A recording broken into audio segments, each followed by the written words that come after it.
Brasil Cristão de volta, falando hoje sobre ecologia e cosmovisão cristã. Você que está nos acompanhando desde o início, nós já lançamos aqui mão, sobretudo do compêndio da doutrina social da igreja. Nós citamos as escrituras, o magistério, falamos a respeito de grandes homens de Deus, grandes santos como São Francisco de Assis, para iluminar o comportamento cristão a respeito desse tema. Eu quero agora fazer aqui memória, né? Olhando para a natureza com um olhar agora até escatológico, Padre. Né? A palavra do Senhor vai dizer, né, em Apocalipse, de novos céus e nova terra. Né? A redenção de Cristo... Que a natureza geme, né? Ela guarda a vida. Romanos 8. Romanos 8. É lindo isso. Então, nós temos tudo isso. E esses tempos atrás eu estava dando uma olhada num texto e eu fiquei abismado, né? Porque você vê quando você pega na Vulgata, por exemplo, e depois você vai comparar com a língua vernácula, aquilo que está sendo traduzido.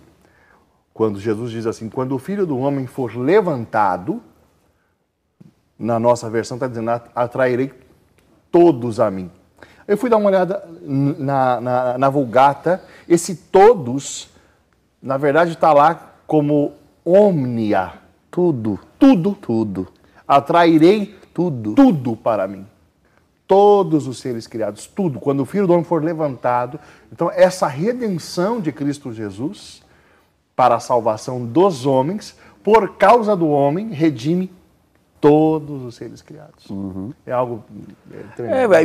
O magistério de sempre justamente reforça esse aspecto. A criação é um meio, né? A criação é um meio, não pode ser tratado como fim em si mesmo. Por ser um meio agora será desprezado? Pelo contrário, sem os meios não se chega aos fins. Tem que cuidar. Então, eu peguei aqui, por exemplo, um tweet que o Papa Francisco soltou em 2018. Ele sempre tuita, né, algumas frases. E aí o Papa Francisco escreveu, Senhor, despertai em nós o louvor e a gratidão pela nossa terra e por todos os seres que criastes. É exatamente aquilo que você falou sobre as cataratas lá do Iguaçu. Eu nunca fui na do Iguaçu, eu fui já das cataratas do Niágara, lá nos Estados Unidos. É quando eu vi o outono lá no... Eu fui mais longe e aqui perto ainda não tive a ocasião, mas eu tive exatamente essa impressão. Minha mãe me conta, eu não tenho lembrança muito, mas minha mãe conta que a primeira vez que eu vi o mar, eu era pequeno, e do lado dela, eu olhei para o mar e disse, mãe, como Deus é grande. Ela disse que ela nunca esqueceu isso. Então veja, a função da obra criada é justamente essa a que o Papa Francisco se referiu. Despertar em nós um louvor. E justamente porque a obra criada deve despertar em nós o louvor, é que ela deve ser cuidada, administrada e dela usufruirmos. Sim. E dela usufruirmos. Justamente para chegarmos aos fins para o qual o Senhor nos criou. Todas essas instituições humanas, aqui a Drica mencionou no bloco anterior, a família, a sociedade. Ora, o sustento da família, o desenvolvimento da sociedade, depende do uso dos bens criados, sim, do modo como usamos. Então, o ecologismo, que cerceia o uso, né, está errado em nome da casa.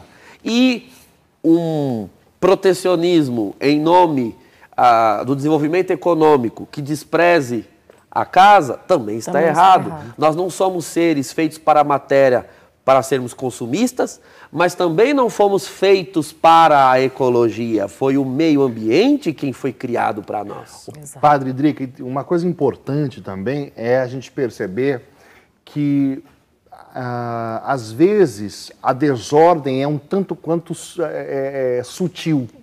Algumas pessoas não é que amam a natureza e são abortistas, ou amam a natureza e são a favor da ideologia de gênero. Nós sabemos que os financiadores são, e que muita gente está nessa linha. Às Mas vezes existem muitos cristãos que guardam esses valores, mas não percebem que neles, no coração deles, a coisa está desordenada. Exato.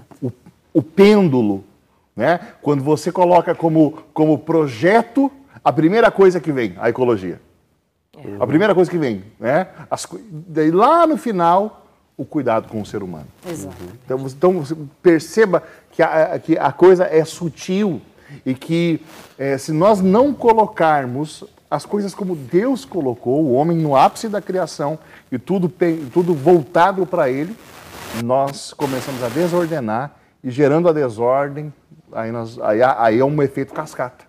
Ao menos se questionar. Sim. Hoje é um dia de você parar, levar tudo isso, se questionar como cristão, procurar outros livros, procurar a doutrina, pega o compêndio, lê, confere, né, reza, peça a ajuda dos santos, porque senão nós vamos ser engolidos. A palavra é essa, engolidos por essas narrativas, e isso é uma narrativa que vai caminhando para o paganismo. Então vamos rezar, vamos separar as coisas, colocar cada coisa no seu devido lugar. Não é isso que nós precisamos fazer como cristãos. Tem mensagem? Dá tempo ainda, diretor, de colocar mensagem aí no WhatsApp? Então vamos colocar ao menos uma, eu acho que dá tempo. Adriana, né? Voltou, né? Faz tempo que ela não participa aqui com a gente. Boa noite, tema maravilhoso. Fernando, sinto isso que você falou quando me aproximo do mar. Sua bênção, Padre Douglas, abraços, Drica. Abraço para você também, querida. Isso mesmo. Mas tem mais um? Pode colocar, dá tempo ainda. Tá. A Shirlene, boa noite. Muitos se falam em defender a Amazônia, animal, ecologia, enquanto esse mesmo ser humano que defende tudo isso é a favor do aborto. Meu Deus, quanta hipocrisia. É verdade. Vamos defender, vamos cuidar, vamos plantar, mas é totalmente incoerente fazer isso em detrimento do ser humano.